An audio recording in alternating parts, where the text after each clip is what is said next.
कोशिश चल रही है कि बहुत आसान तरीके से आपको ये चैप्टर समझा दिया जाए। बीच बीच में ये मैं सोचता हूँ कि भाग जाता हूँ मैं, क्योंकि रिकॉर्डिंग्स हैं तो आपको पता है कैमरे को ऑन ऑफ करना पड़ता है बीच में जाके। एक बार तो ऐसा भी हो चुका है कि मैं रिकॉर्डिंग कर रहा था, पूरी रिकॉर्डिंग करने के बाद पता चला कि बैटरी खत्म हो चुकी थी। 1 घंटा पढ़ाने के बाद देखा रही है मैं तो सब कुछ बोलता गया और बैटरी खत्म हो गई थी। एनीवेज लेट अस कंटिन्यू, क्योंकि मेरी बात तो चलती रहेंगी दोस्तों। आए हो मेरे साथ तो सुनना तो पड़ेगा है ना। चलिए, प्रीवियस ईयर क्या होता है? ये एक ऐसा चीज़ है जहाँ पे आपको 2 चीज़ों का दिमाग लगाना है हमें, कि जब हम प्रीवियस ईयर की बात करते हैं, प्रीवियस ईयर, इसमें एक तो हमें जनरल रूल समझना है, जनरल अंडरस्टैंडिंग लानी है कि हम किसको प्रीवियस ईयर मानते हैं, वो हम समझ चुके हैं। और एक होता है एक्सेप्शन टू द रूल। इसका मतलब क्या होता है? नॉर्मली जनरल रूल क्या है प्रीवियस ईयर का? प्रीवियस ईयर तो पता चल गया, previous year is the year which is immediately preceding the assessment year, which is again 12 months. अब लिखा क्या है देखो, the year in which income is earned is known as previous year. तो यहाँ पे हम इनकम अर्न करते हैं, पर्सन को इनकम मिलती है। और वह असेस कब होती है? असेसमेंट ईयर में। टैक्स कब होती है? असेसमेंट ईयर में। तो रूल क्या हो गया? Income of the previous year is assessed and tax in the assessment year. यहाँ तक कहानी क्लियर है हमें। Generally the previous year means the financial year immediately preceding the assessment year. What is financial year? चलो ये छोटा सा कहानी यहाँ पे साइड में कर देता हूँ। हमारे पास 2 तरह के ईयर होते हैं, कान वाले ईयर नहीं, ईयर। एक होता है कैलेंडर ईयर, एक होता है फाइनेंशियल ईयर। कैलेंडर ईयर होते हैं जो शुरू होता है 1 जनवरी से और ख़त्म होता है 31 दिसंबर में। बहुत छोटे समझा रहा हूँ, ये आसानी समझ आ जाएगा। फाइनेंशियल ईयर इंडिया में जो शुरू होता है, वो रूल बना रखा है कि हम 1 अप्रैल से शुरू करते हैं और 31 मार्च नेक्स्ट ईयर तक उसको लेते हैं। तो ये होता है हमारा फाइनेंशियल ईयर। तो जब भी हम इनकम टैक्स में बात करते हैं तो हम फाइनेंशियल ईयर्स की बात करते हैं। बहुत सारी कंट्रीज, गल्फ वगैरह में अगर जाओगे तो वहाँ पे वो कैलेंडर ईयर को फाइनेंशियल ईयर मानते हैं। ठीक है, उसका कैलेंडर ईयर फाइनेंशियल ईयर अलग नहीं होते, वहाँ पे कैलेंडर ईयर को ही फाइनेंशियल ईयर मानते हैं। But anyways come back to India now. तो प्रीवियस ईयर में क्या है? Generally the income of previous year, previous year means the financial year immediately preceding the assessment year. Number 2, financial year ending on 31 March will be uniform for the previous year. जब भी previous year शुरू करो, कब भी होगा, खत्म कब होगा? खत्म होगा 31 मार्च को ही।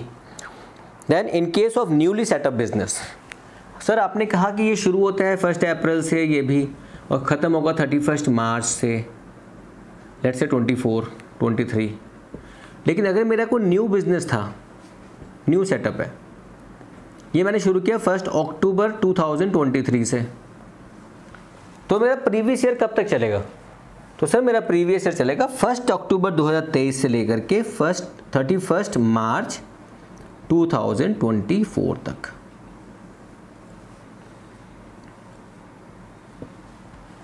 ठीक है, तो जहां आपने बिजनेस को शुरू किया वहां से लेकर के 31 मार्च तक आपका प्रीवियस ईयर माना जाएगा।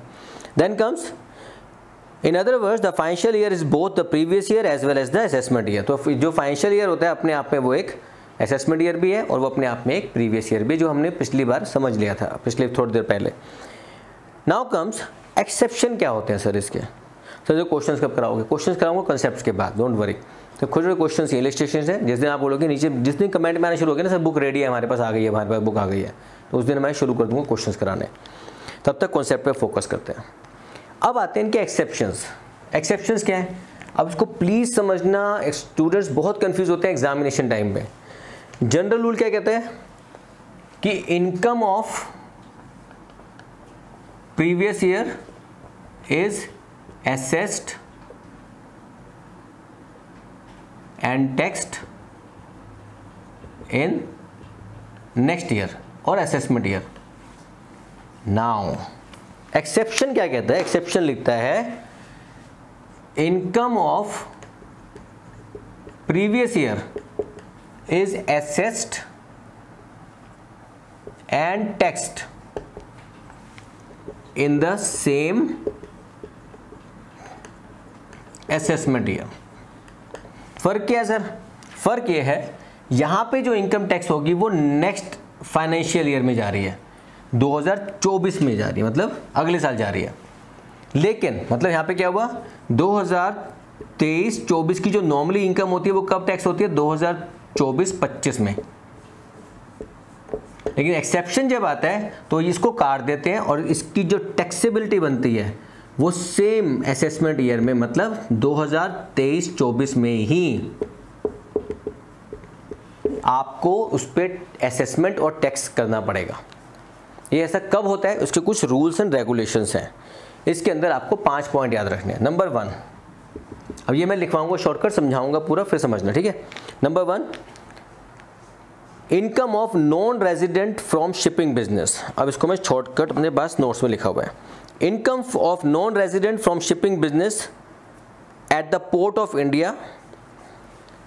कोई नॉन रेजिडेंट है, उसका शिपिंग का बिजनेस है, वो लोगों को, सामान को, कार्गो को लेके आता है।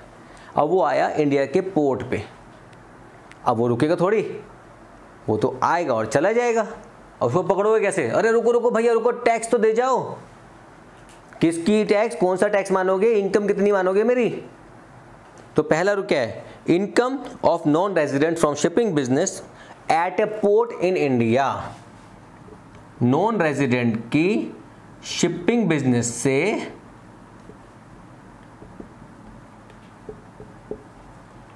इंडिया के पोर्ट पे इनकम। तो याद रखना इसमें रूल 7.5% ऑफ टोटल चार्जेस। इस शिपिंग बिजनेस ने जो भी उस पोर्ट के ऊपर पैसा कमाया है उसको बोलते हैं हम उसकी इनकम। उसका 7.5%, इसमें लिखा भी हो देखो साथ साथ, will be taxed in the year of its earnings. 7.5% of the amount paid or payable on account of such carriage will be deemed to be his income. 7.5% उसके टोटल जो कलेक्शन है उसका परसेंट निकालो और वो उसकी इनकम मानी जाएगी। तो हमारे पास टाइम तो है नहीं, हम तो क्वेश्चंस करेंगे इसके लिए, ठीक है। Number 2, income of person living India. चलो साथियों चले देश छोड़ के, है ना, पर्सन लिविंग इंडिया। अब यहाँ पे कहानी क्या है, लोग तो जाते रहते हैं आते रहते हैं, नहीं नहीं, यहाँ जा रहा है, उसकी जॉब लग गई है बाहर और उसकी कोई इंटेंशन नहीं है वापस आने की। तो जिस समय वो जा रहा है, सपोज वो दिसंबर में जा रहा है, तो 1 अप्रैल से 31 दिसंबर तक की जितनी भी इनकम उसने कमाई है उस पर असेसमेंट टैक्स करके जाओगे, क्लियरेंस करके जाओ, वरना आपको पकड़ना मुश्किल हो जाएगा। कारण क्या है, ऐसे लोग जिनको पकड़ना मुश्किल है, इसको पकड़ना मुश्किल है, शिपिंग बिजनेस शिप चली गई, ऐसा बंदा छोड़ के जा रहा है देश को, पकड़ लो भाई उसको भी। Number 3, income of association of person. लोग मिले, बिजनेस किया, अलग हो गए, बिफोर यू अलग हो, है ना, income of association of person before they go apart, उनको पकड़ लो भाई, टैक्स दे के जाओ, असेसमेंट करा लो, टैक्स बने ना बने असेसमेंट करा लो। बॉडी ऑफ इंडिविजुअल, वसीयत हो गई, सब लोग अलग हो जाओगे, भैया अलग होने से पहले अपनी अपनी इनकम पे टैक्स करवा दो calculate. Artificial judicial person form for a particular purpose, एक पर्टिकुलर पर्पस के लिए साथ आए थे, पर्पस खत्म हो गया, आप अलग हो रहे हो, टैक्स दे के जाओ, assessment year. Number 3 is income of association of person, body of individual, artificial, for a purpose. ये पर्पज मैं शॉर्टकट ऐसे लिख रहा हूँ, ठीक है, पूरा लिख नहीं रहा, ये बुक से पढ़ोगे क्लियर हो जाएगा। क्योंकि पर्टिकुलर पर्पज के लिए इकट्ठे हुए थे, आप टैक्स दे के चले जाओ सर, आपकी एसोसिएशन खत्म हो गई। Number 4, transfer of property to avoid tax. ससुर जी ने बहू के नाम पे ट्रांसफर करी प्रॉपर्टी और उसका रेंट जा रहा है बहू के नाम। सर बहू के नाम ट्रांसफर की थी लेकिन प्रॉपर्टी तो आपकी थी ना, तो आप ही उस पर टैक्स दोगे। आज अगले साल से उसकी होगी, कोई बात नहीं, इस साल आपको टैक्स पे करना पड़ेगा उसके ऊपर। तो transfer of property to avoid tax. Number 4,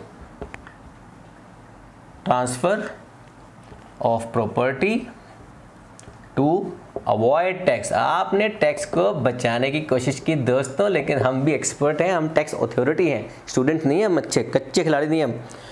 on discontinuation of business और प्रोफेशन, डिसकंटिन्यूएशन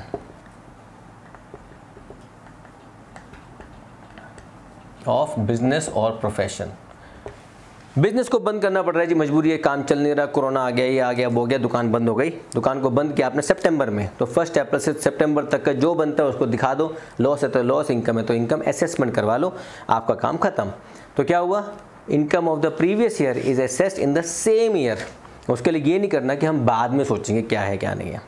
आई होप यहाँ तक की कहानी आपको क्लियर हो गई होगी। तो मोस्ट इंपॉर्टेंट क्या है, एसएससी कौन होता है, पर्सन कौन होता है, एसएससी में भी डीम्ड एसएससी कौन होता है, डिफ़ॉल्ट एसएससी कौन होता है, पर्सन के अंदर भी कैटेगरी कौन सी है, जो 6 में नहीं है 7वें में है। उसके अलावा हमने कहा असेसमेंट ईयर क्या होता है, प्रीवियस ईयर क्या होता है, प्रीवियस ईयर की एक्सेप्शन। ये पूरा टॉपिक ऐसा है, ये तो अलग से ही क्वेश्चन आता है इसके ऊपर। आपको कभी कभी स्टेटमेंट आएंगी, elaborate when the income of the person is assessed and taxed in the same year. Means क्या है ये, इसका मतलब है exceptions of previous year. Elaborate exceptions to the previous year in detail. ये क्या है, ये जो हमने किया है अभी। ठीक है दोस्तों, आई होप यहाँ तक कहानी सही चल रही है, समझ आ रही है। तो दोस्तों को बोलते रहो, चैनल को सब्सक्राइब करो, शेयर करो, और दोस्तों को प्लीज़ एनकरेज करो to be more participative in my classes, और अपने कमेंट्स छोड़ते जाना, और दोस्तों को एनकरेज करो मेंबरशिप लेने के लिए। Alright, thank you very much, have a great day, bye bye.